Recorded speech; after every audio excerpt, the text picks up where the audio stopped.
po natin ang bahay ng Damni Model. Ito po yung turnover. Kaya lang po yung mga yan, hindi pa lang po nakakabit yung mga bintana. So, ayan po. May space kayo sa harap. May space kayo sa gilid for parking. At meron din po itong 2 meter setback sa likod. So, ito po. Ayan.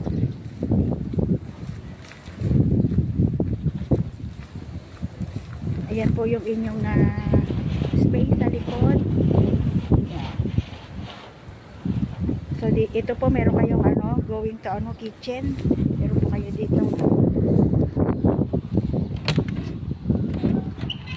Ayan. Ayan. So, actual turnover.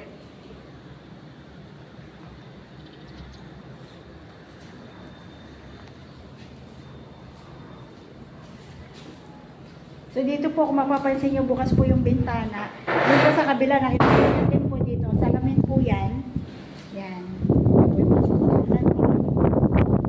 Kung mapapansin nyo po, napakalakas na mga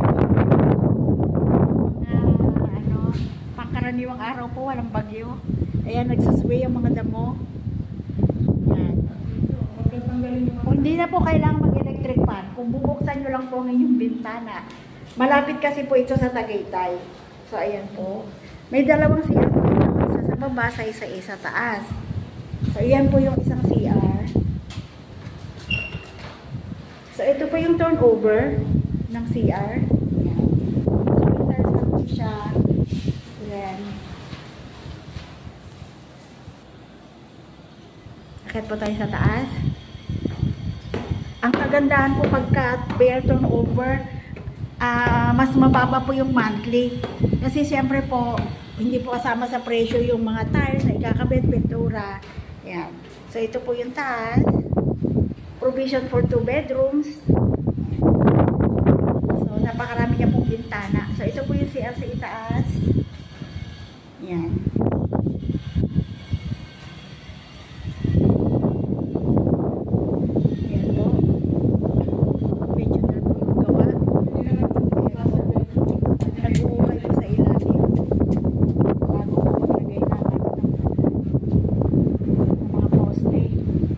Yan po ang community. Talagang napaka-cool climate. Para kayo nasa province. Ayan po. Kita nyo naman, nagsusuya po. Ayan. So, meron din po nito sa Balayan, Batangas, Tuwi, Batangas, at Maribeles, Bataan. So, sa mga nagnanais kong kumuha, ayan po. So, ito po yung terrace.